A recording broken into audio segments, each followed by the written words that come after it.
Hello everyone and welcome to Journey with the Kellers. My name is Amanda Keller and today we are in the Keller kitchen again.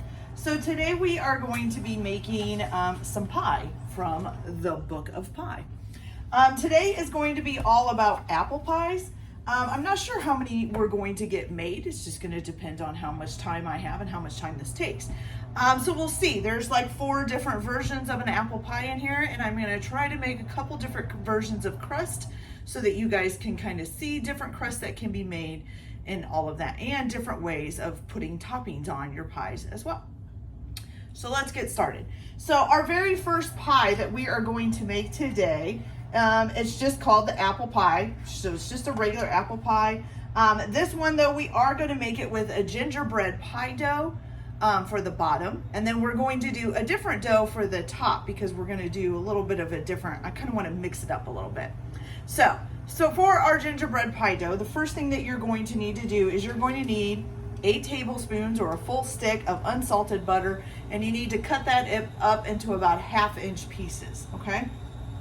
So you start out by making the all butter pie dough, which is what we made when we did the strawberry rhubarb and the rhubarb pies. So what we're gonna do basically first is you're gonna add in 1 1/4 cups of all-purpose flour.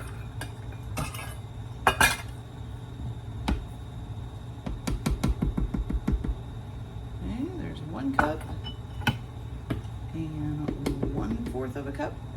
All right. And then you're gonna add in 1/4 of a teaspoon of fine sea salt. Oops, I forgot to grab that. Hold on. Okay. So 1/4 of a teaspoon of fine sea salt. So that would be usually what you would do for just the all butter pie. And then you would just add your butter and mix it all up and then do your water. But today, since we're going to be making the gingerbread pie, to this, you're gonna go ahead and add in, let's see. Gotta find it. Oh, okay. So you need 1 1/4 teaspoons of ground ginger. Here's my ginger.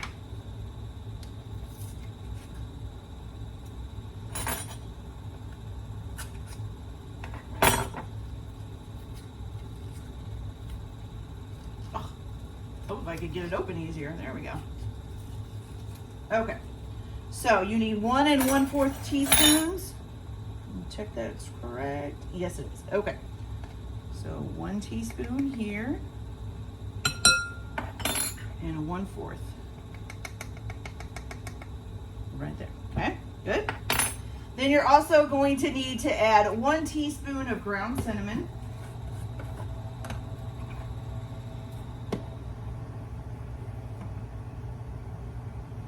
Teaspoon of ground cinnamon.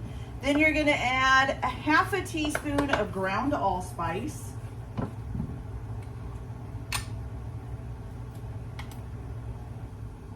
Oh my, that was a weird one. There we go. Okay, so 1/2 teaspoon of ground allspice. Got it. And then with that, you're also going to add 1/2 teaspoon of ground cloves. Why are my cloves not opening? Uh-oh. Okay, I got one of those jars that they muffed it up. Oh, there we go. Okay. Every once in a while, I get a jar of spice that I just can't, it's like they didn't do the threads right and I can't get it open. Okay, so here we go. What was it? 1/2 teaspoon of ground cloves. Beautiful. Okay. So now, like I said, if you don't want to do a gingerbread, just omit those spices that we just put in and just leave it with the flour and the salt mixing it together. Okay. So I am going to mix mine by hand. You mix yours however you feel comfortable doing it. By hand for me is just easier because I can feel it better. Okay, so you're just gonna mix that up a little bit. Make sure there's no little clumps in there. Okay, so the first thing you're gonna do now is you're going to take your cut up 8 tablespoons of butter and you're gonna go ahead and toss it in there, okay? Now, you're gonna go ahead and make sure that you coat all that butter in the flour mixture. And then what you're gonna do is take these flour and you're just gonna kind of put them between your fingers and kind of flatten them, okay? And the reason why you're doing this is you just want the butter to be, you still want it to be like in big chunks. You don't want it to be like crushed in there. You just want it to still be kind of chunky, okay? And then you're gonna make sure that all of your butter keeps getting covered in the flour. So every time one kind of breaks up a little bit, you wanna make sure that gets covered in flour, okay? And just keep doing that until you get about, if you want a flaky crust, which is what I want, you wanna get about a walnut, half of a walnut size, I guess. I don't know if that's very helpful if you don't know how big a half of a walnut is. Okay, so once you get your things in there to about the size, your butter in there to about the size you want it, and you got it all covered. Now this is when you're going to add in your flour, or I'm sorry, your iced water. Okay, so this takes 1/4 cup of iced water, and I just took basically a little tiny bit of ice. I put like 2 little pieces in there and then put it up to 1/4 cup of water. And you're gonna make a well. So you're just gonna make like a hole. I would make sure that the bottom of the bowl isn't showing, but you're just gonna make a hole that you dump that ice into. See a couple pieces of butter that might be still needing a little work there. Okay, so now make your little hole. And then once you have that hole, you're just gonna take your water and you're gonna dump it in there, in that hole, okay? I'm putting the ice and all in, okay? And then you're just gonna use your hands and kind of rotate it around and get the water mixed in. This is basically what makes the dough. You know, it's adding the water in. Now, depending on what kind of flour you're using, what kind the ingredients is, the 1/4 cup of water may be enough, and it may not. So pie dough should be soft, but not really sticky is the main point. That's what you wanna do. And you also wanna make sure that if you're like me and you're using your hands to do this, if your hands are too hot, it can melt your butter a little bit more than you want it to. So be careful of that as well, okay? All right, so I think we're gonna need a little bit more water. Now remember, a little water on this goes a long way. So if you're finding that you need a little bit more water, seriously, just add a little bit, like maybe a teaspoon or a half a teaspoon at a time, okay? And make sure it is cold water. So I'm just gonna put a little bit in the bottom of my cup here and just add some more in, and then mix that up and see what we get.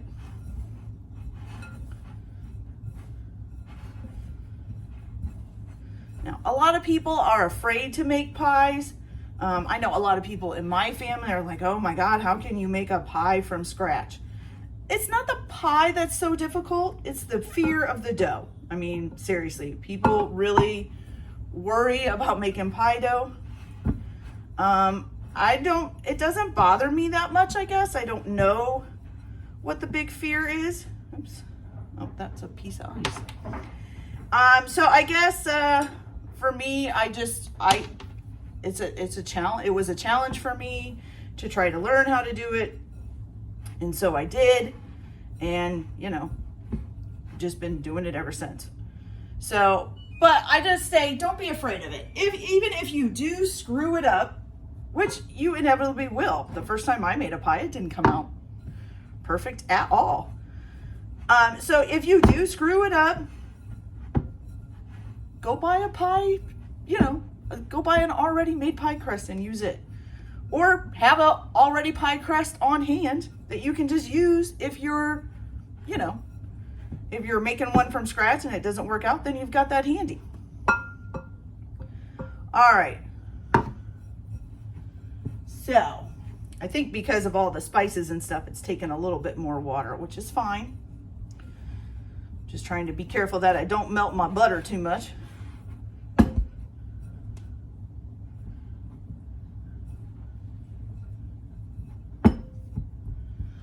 Okay, so we just about got this all done.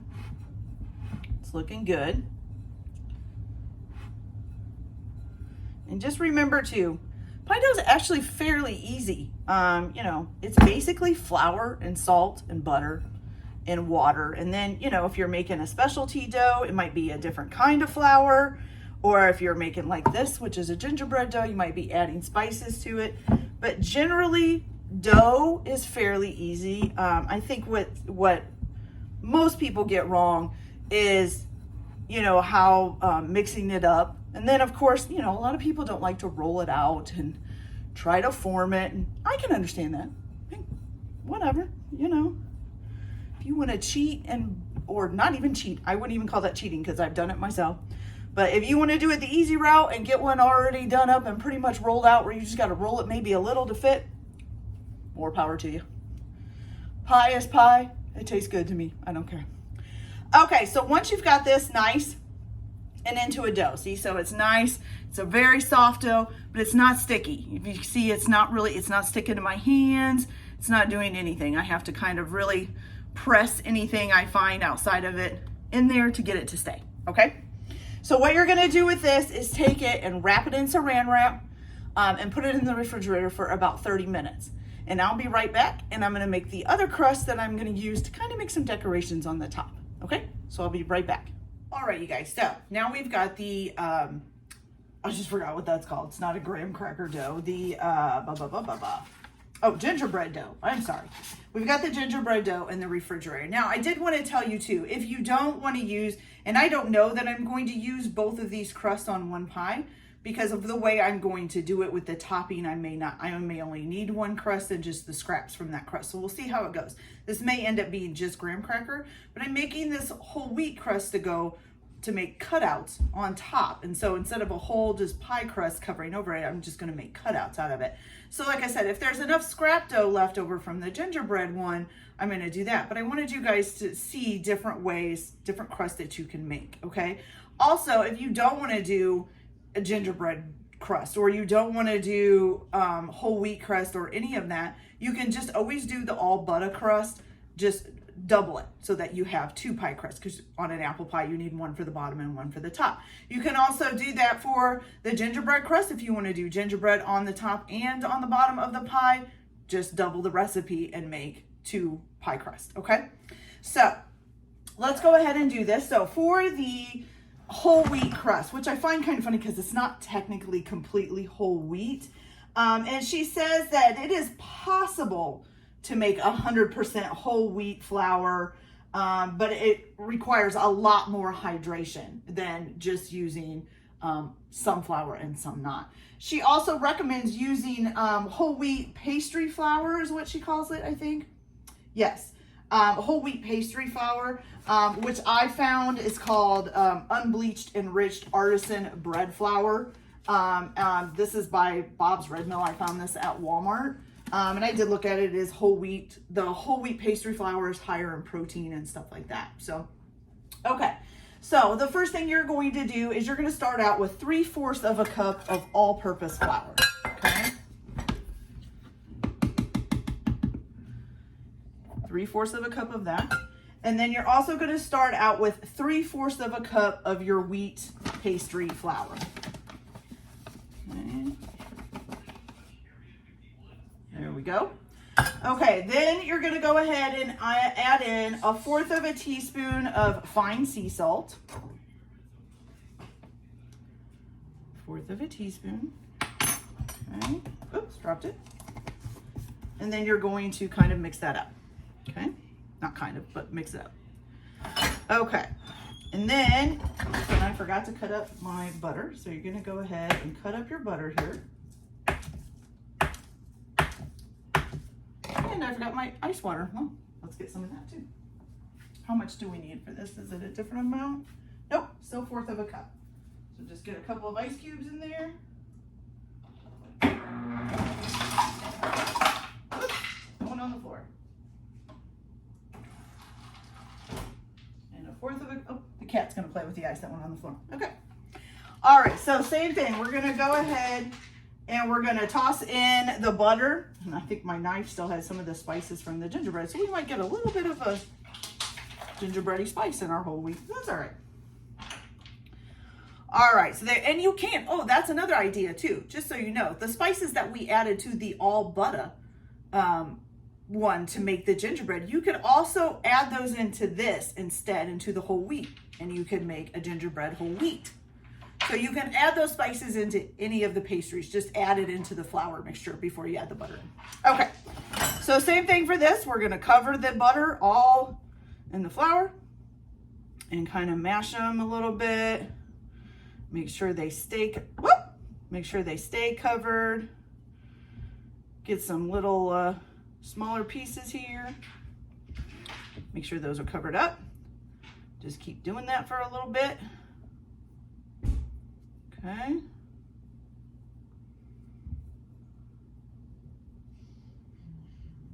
Yep. Okay.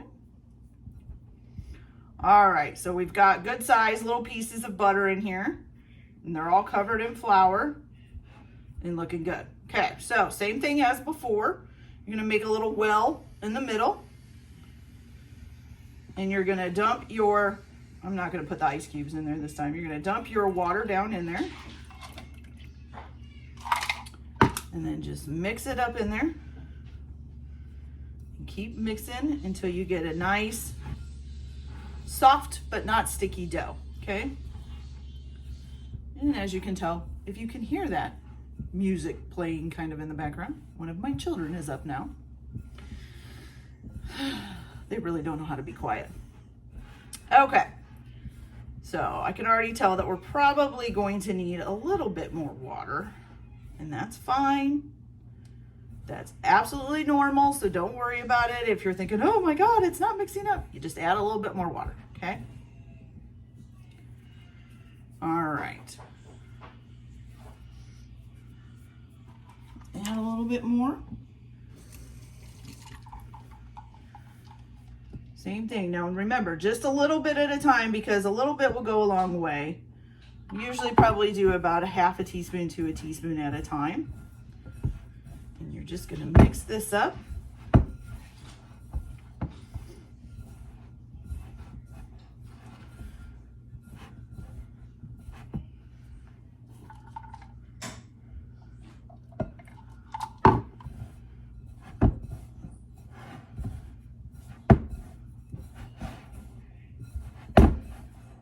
And as you can tell, this one is taking more water, even with just that, it's, you know, a little bit of whole wheat in there. So this one is taking a little bit more water, which is expected. Like I said, whole wheats flours take more hydration than just an all-purpose flour would. So we'll just keep adding the water in until we get what we need.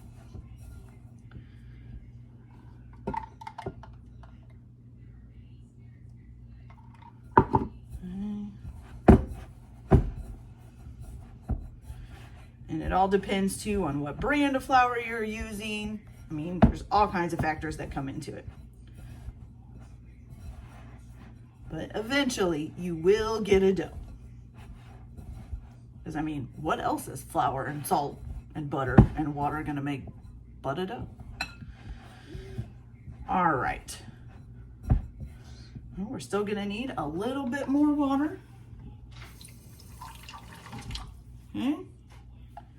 I'm just leaving the ice cubes in there to get nice cold water. The cold water probably helps keep the butter from melting a little bit more.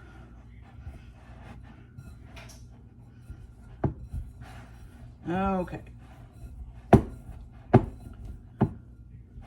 We're almost there. Try to form it into a ball, not quite there yet. Still a little bit too flaky.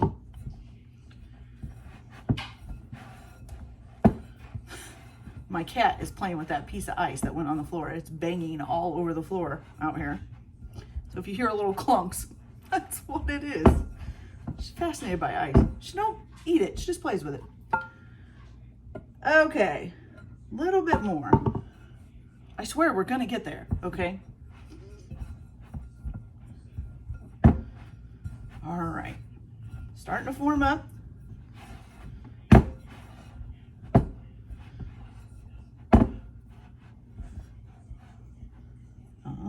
almost there. We're almost getting a ball, you guys. We're almost getting a ball. Just a tad bit more. And like I said, I'm trying not to smash it too much because you want the butter to kind of stay in chunks. You don't want it to really, really mix in. But, you know, you kind of got to squish it together to get it to stay together too at the same time. So, ooh, I am telling you, wheat flour. I have never made a wheat crust. I've made just a regular pie crust all the time. Just a, you know, regular, basically all butter pie crust. But I've never made a wheat pie crust. So I can tell it is a lot different. It does need a lot more water, but we are starting to get a pie crust. So see, it all works out in the end. And like I said, if this is your first time in making pies and it's not working out so well for you, just have a backup. Just have a ready-made one ready to go. Nothing wrong with that. Still your pie, you still make the filling, still yours. All right. We're almost there, I think. Okay. I think just a smidge more and then we'll have it. Just because it still seems a little bit flaky. There we go. That's better. Okay, look at that, you guys. We have a nice whole wheat pie crust. Okay. Now for this one, it's gonna be the same thing. You're gonna wrap it in saran wrap and you're gonna put it in the refrigerator for 30 minutes or at least 30 minutes, okay? Now, if you wanna make any of these pie crusts ahead of time, you're more than welcome to. You just make the pie crust, wrap it in saran wrap, then wrap it in foil, aluminum foil, and you can keep it in the fridge for up to 3 days. You can also freeze these the same way. You just wrap it in the foil and you can put it in the freezer for up to 3 months, and then you just pull it out the night before to thaw so that you can use it the next day. So that's pretty cool. All right, so there's that dough done. So I am gonna go ahead and get this in the refrigerator, wrap it in saran wrap and get it in the refrigerator. And then I will start prepping to do the filling. Now, what you're gonna need, just so you're ready, is 3 pounds of Honey Crisp or other good baking apple. It's usually about 6 large or 8 medium apples. You need them peeled, cored, and thinly sliced, okay? All right, so I will be back. I will show you on my very last apple that I'm going to do how I do that without using like an apple core slicer thing, which I know they have out there. I just don't have one right now, so I'll show you how I do it. And you guys are welcome to get an apple core slicer. I probably will get one eventually if I keep having to make pies like this, but I honestly don't make apple pies enough right now to bother with buying one. So I will be right back in a little bit, and then we'll go on and make the filling and get this pie going. So we'll be back. All right, you guys, so I just wanted to quickly show you a couple of ways to cut an apple. Now, if you have an apple core slicer peeler thing that either goes on to like your KitchenAid mixer, or they have countertop ones and stuff now, you can definitely use one of those. That's up to you.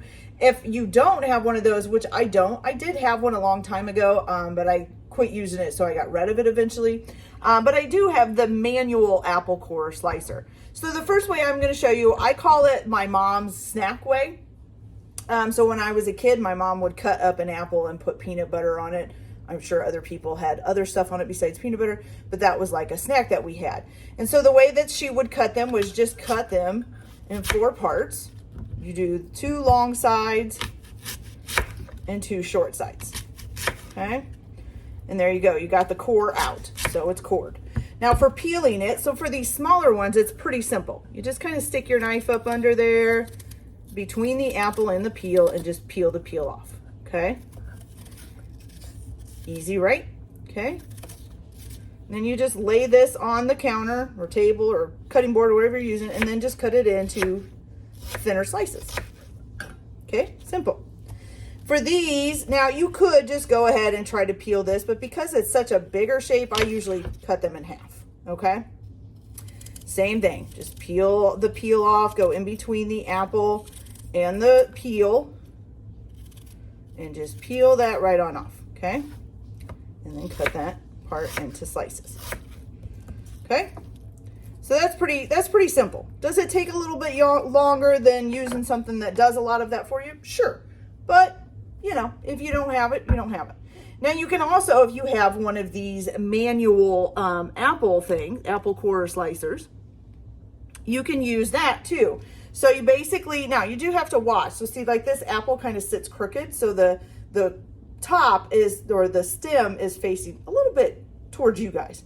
So I always try, first of all, make sure it's nice and level down there. And I always try to kind of angle my apple core slicer so that it's kind of going in that same direction. So it's higher on this side and lower on this side. So basically you're just going to do that and try to keep it at the same direction as the apple, because that's the way the core is going to be going too.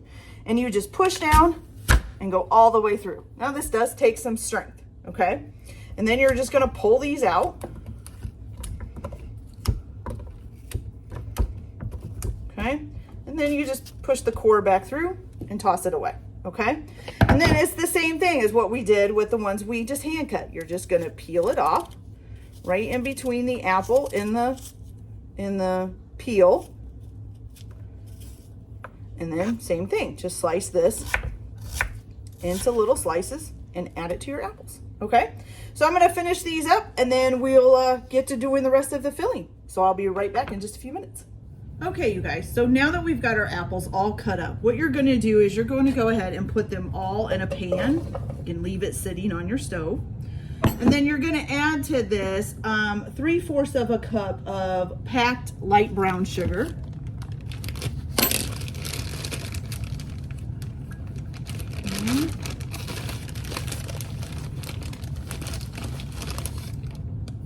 Good. And then also 2 tablespoons. It's supposed to be a fresh lemon juice, but I have so much bottled lemon juice. I'm gonna use that. It may be a no-no, but oh well. All right, so 2 tablespoons. 1 and 2. And there we go. And then you're just gonna kind of toss this with the apples, okay? And then you're going to let this sit for 30 to 45 minutes, occasionally tossing it along the way, okay? So we're gonna go ahead and let this sit for a little bit and then we'll be back to continue the rest of it. So we'll be right back. All right, you guys, so now that our apple pie or our apples have sat for about 30 to 45 minutes and I was stirring them off and on in between, we're gonna go ahead and get these to cooking. But first we've got to mix up basically the little flour mixture that goes over top of this. So you're gonna need a separate bowl. And what you're gonna do is add in 1/4 of a cup of granulated sugar. 1/4 of a cup of granulated sugar to our bowl. And then you're gonna add in a 1/3 cup of all-purpose flour. So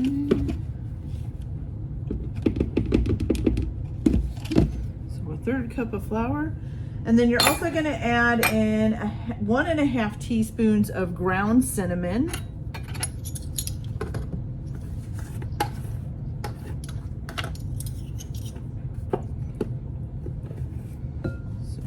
Teaspoon. Oop, that's not a whole teaspoon. There we go. 1 teaspoon and 1/2 teaspoon. And then you're going to also do 1/2 teaspoon of ground ginger.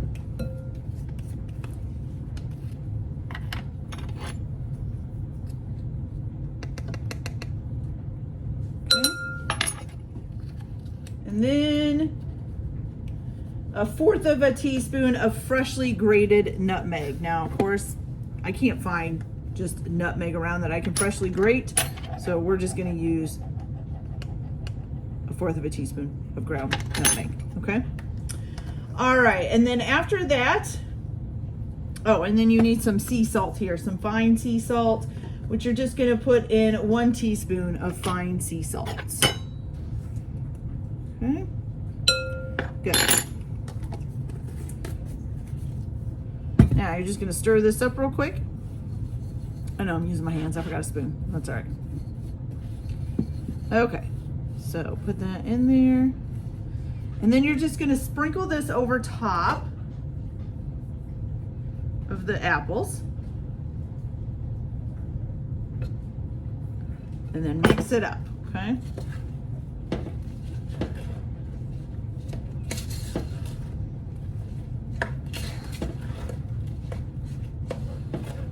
You gotta stir it real well, combine it all in there. Oh, bless you, goodness. And then once you get it all stirred up, you're gonna go ahead and turn on the heat to a medium-high heat. Okay, or a medium heat, I'm sorry. And you're gonna keep stirring this constantly until the apples are lightly softened and the juices have thickened. It said it'll take about 6 to 8 minutes, okay? So I will go ahead and get that done, and then I will be back as soon as this is ready to go on to the next step. So I'll be right back. All right, you guys, so now that we have gotten these cooked up onto medium heat and the sauce is thickening, so what you're gonna do next is, if you wanna add this, you can, you don't have to. I had to actually get onto Amazon to find this, and I will have an affiliate link in the description for you guys if you wanna follow that to buy this. This is called boiled cider, or this one's boiled apple cider. And what you're going to do is you're going to add 2 tablespoons of this, and this is optional, so you don't have to add this. I'm just doing it just because it's in the recipe, and but it's optional for you guys. You don't have to do that. So you don't have to put the boiled cider in if you don't want to. Then you're also going to add in 2 tablespoons of unsalted butter. Okay. And then 1 teaspoon of vanilla extract.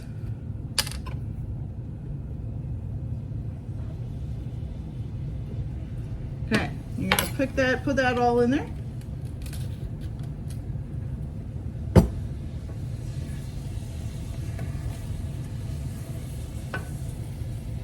Okay, you're just gonna stir that up to combine it. Oops, my pan's getting away from me here. And it doesn't say to worry about the butter melting or anything, so I'm just gonna leave it the way it is. Because we're gonna have to next go and roll out the pie crust and get them ready so that we can add this to it. So I'm just gonna let this sit here. Make sure it's nice and stirred up so we don't have it burn into the bottom of the pan or anything. And it looks good. Oh, and an apple just got away. Okay, so I will be right back and we'll start on getting the pie crust done and getting it ready, and then we'll get this in the oven. So I'll be right back in just a minute. Guys, so now that our filling is cooked, now we have to get our pie plate ready to put the filling in it. So I do have the gingerbread dough here. And what you're gonna do is just take some flour and you're gonna sprinkle it on your surface. Now, you can use kind of a cooled off surface too. That'll help the dough from getting too warm. And then you can also use like 2 pieces of parchment paper and put it between them and roll it out that way. I tried that and it was a little bit hard. So just make sure that you put enough flour on so that the dough, you don't want it to absorb too much. You just want it not to stick. But if it absorbs too much, it can dry out your dough too. All right, and I'm just gonna smash this down a little bit. Take your roller, you can put a little bit of flour on it too. And make sure that you put flour on both sides of your dough as well before you set it down. Now, she recommends the best way to do this is to start in the middle of the dough and press out. Okay. And then come back to the middle of the dough and come towards you, which is strange. Okay. And then, of course, you want to flip it, turn it, do all kinds of stuff. All right. So again, start in the middle of the dough. I flipped it around a little, go out that way. And the reason why you're starting in the middle is going out is because it's supposed to try to help save you from getting too thin around the edge. Now you can also flip it over and we'll turn it the other way again. Okay, and people get really scared about this part. It is work, of course, but it's not too bad at all, really. Okay. So now my flour is kind of disappearing under here, so we're just going to respread it there. There we go. Turn it at a different angle and just keep going until you've got it so that you're pretty sure it's big enough to fit in your pan. Okay. try to get it kind of circular since we're doing a circular pan, although, you know, I don't know that that's gonna work. But this one is kind of spreading out, so you just have to keep spreading it out until you get it big enough, because we can use the scraps anyways, right? Yeah. All right, so let's just keep this going, get it all nice and thin. Let's see here. All right, and usually you want your dough to be about a 1/4 inch thick or so. And like I said, you want to make sure that it's not super thick in the middle and then super thin on the outside. So make sure that you are definitely getting that middle done and rolled out. And turn it, flip it, do all kinds of stuff to make sure that's getting done, okay?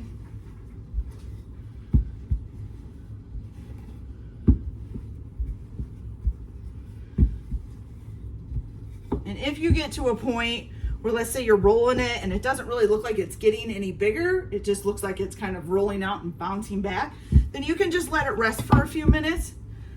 Give it some time to kind of relax, and then you can go back to rolling it again.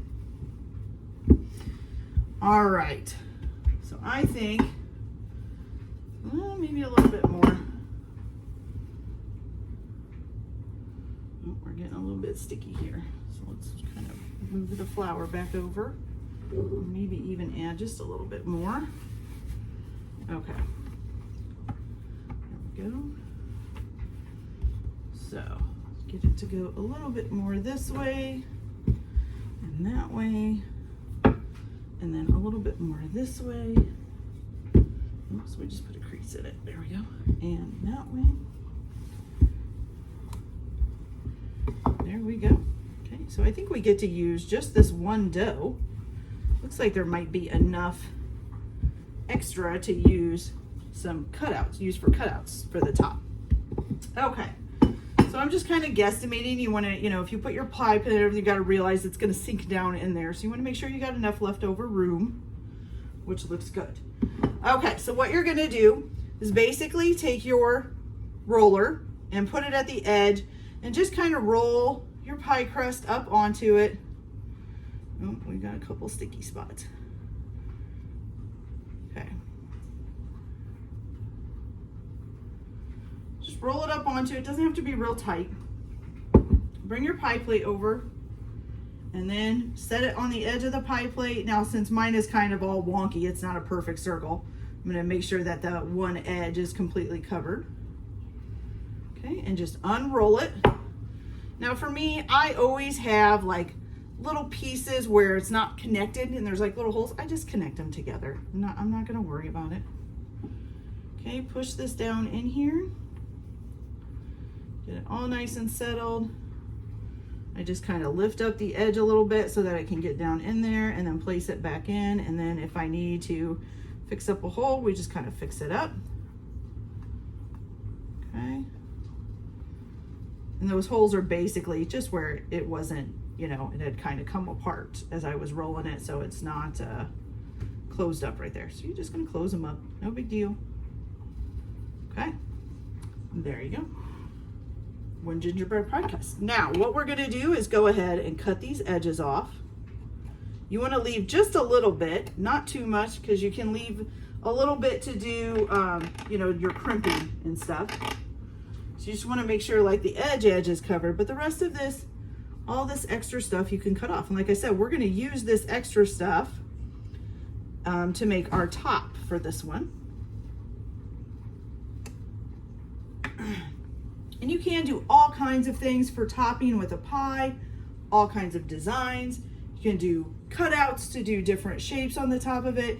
You can do lattice work, like you see a lot of the fancier, pies and pictures and stuff. You can do lattice work on them. You could just do a crumb over top. All kinds of things. It's up to you how you want to do your pie. This one we're just using 2 pie crust, or actually 1 pie crust, and then using the leftovers for that pie crust to cover up the pie. All right. So, I think we got that cut down enough. Good. Now, we're going to go ahead and add our filling to this. Now usually, if you were going to do two crusts, one on top and one on bottom, then you would take the this and put it on like a baking sheet or something on parchment paper, and you would put this in the fridge. You wouldn't put it in your pie pan right away. So you would put this in your fridge while you roll out the top piece, okay? And then when it was ready to go, you would bring the other one out and put it in the bottom of the pie, and then do all of the adding the filling and stuff. But because we're only going to do we don't really have to roll out the top part, we're going to go ahead and just do it from here. Okay, now we're going to fill this up with our filling.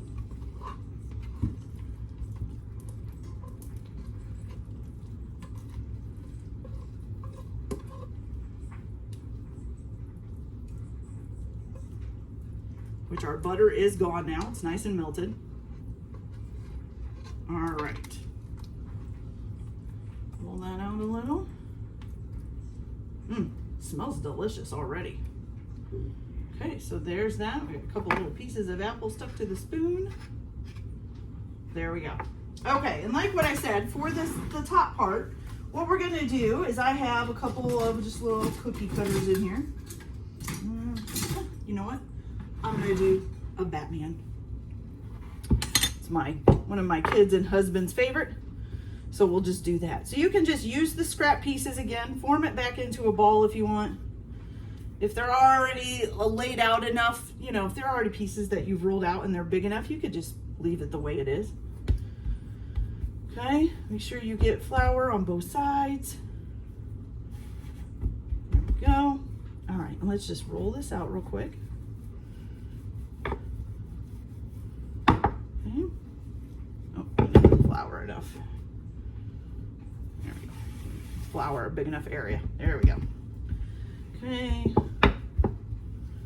Just gonna roll this out into a nice little piece. Doesn't have to be huge. Just need it big enough to get some cutouts out of it. Like I said, I'm just using a cookie cutter.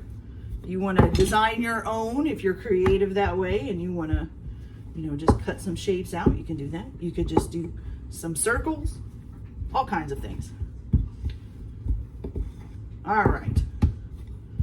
And just make sure you're checking your dough for any super thick spots. And then also check for sticking, because once you do these cutouts, you know, you don't want them sticking. You don't want it sticking to the counter so you can't get it up. Okay. All right, perfect.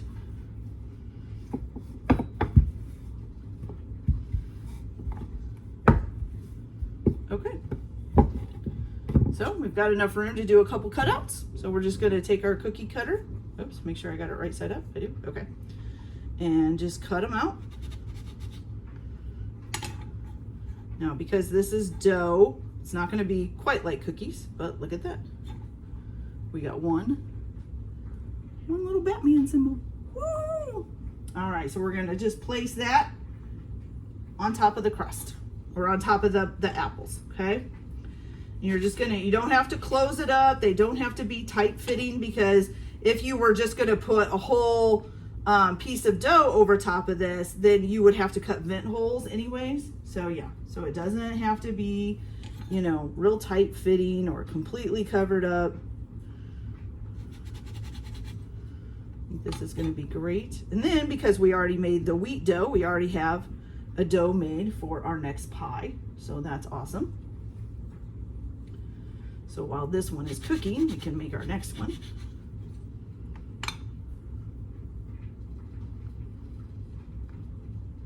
And I'm just gonna kind of randomly put these all over. Now, once you put this in the oven, you'll want to keep an eye out for these, because, you know, they are so small. And so you'll want to make sure that they are not getting brown too fast. And if they are, then you just put a little bit of aluminum foil over some aluminum foil over top of the pie in the oven, and then you're good to go, okay? All right, now, as far as for this, for the outside here, where it kind of looks a little bit unfinished, because, you know, you're not putting a pie on top or a thing on top, you could just tuck those under, curl it up a little bit around the edge, just to kind of give it a, you know, a nice little smooth look. Doesn't have to be anything too fancy. Okay. And now crimping styles, I tell you, every chef or every recipe I've ever done gives you different ideas. You can do, crimping them between your two fingers. You can use a fork. All kinds of methods on how to do it to make it look pretty. Because this one is kind of just staying up on the rim here, I think I'm just gonna take kind of my two fingers and just kind of make a little bump. So you just don't press too hard. You don't want to flatten it too much, but just make a little like wave, okay? Now you could also use a fork and just go around the edge. Me, I'm not huge into whether or not it looks fabulously presentable, I guess. I'm more about the taste, not of the lookings of it. I know some people really like to make them beautiful and all of that, and that's perfectly fine. If that's what you want to do, go for it. Okay. I just want a little bit of a wave to it, nothing big.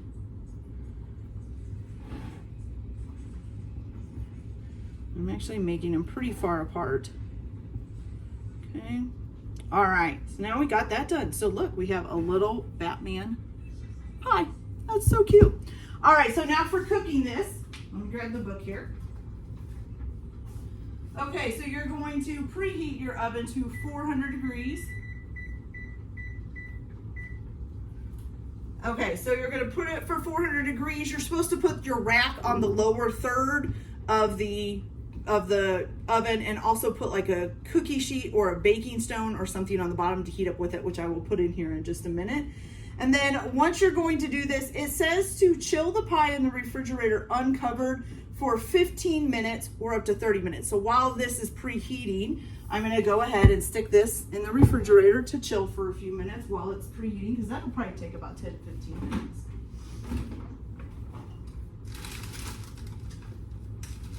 I can find room in my refrigerator. All right, hold on a second. This is what I get for cook so much. I don't have no room. There we go, okay.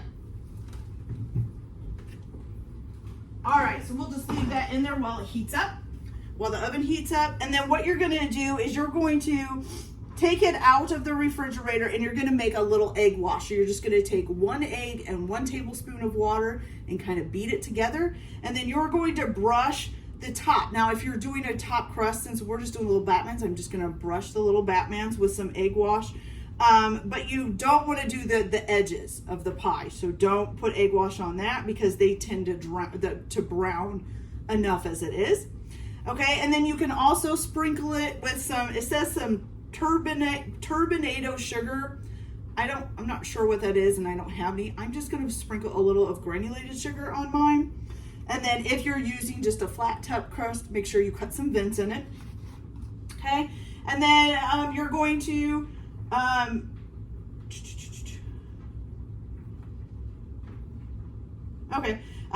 it says to put the pie on a cookie sheet, which I said I'm already going to put in there anyways and warm it up with it. And you need to put some parchment paper on that cookie sheet, most likely because if it over boils or anything, then it'll catch it. It's an easy cleanup thing. Okay, and you're going to bake it until the crust is cold, golden brown, about 55 to 65 minutes. The filling may be bubbly. And you may see it coming up through any of the vents if you're just doing a single layer of pie or crust with the vents in the top. And then you're going to have to watch your edges and watch your tops. If you're doing like I did with the little cutouts, make sure they're not browning too fast. So I would check it like maybe at 30 minutes and then maybe at 35 minutes and just kind of keep checking it to make sure those aren't browning too quick. If they are, just grab a piece of aluminum foil and kind of tint it over top of that, and that'll kind of prevent it from browning too much quicker. Then once it's done, once you take it out of the oven, you're going to want to cool it completely before you slice and serve it. So make sure it's completely cooled down. with the rhubarb pie and stuff that I made the last time, I got too excited and I actually cut it too early, and it haven't like firmed up on the inside. It was too warm, and it was still delicious, but it kind of just, you know, wasn't exactly pie. It was a little bit more like pie soup, but it was still good. So, all right, so I'm gonna go ahead and get all that done, and then I will be back to show you guys what it looks like when it's done cooking. And then also, I think we're going to start the next pie as well. So I'll be back in just a little bit. Oh my gosh, is that the bat symbol? No, it's just my apple pie. And I almost destroyed it. Did you see that? It was about to fall out. Woo! Okay, you guys, so this is our apple pie, the first one that we were going to make with the gingerbread crust.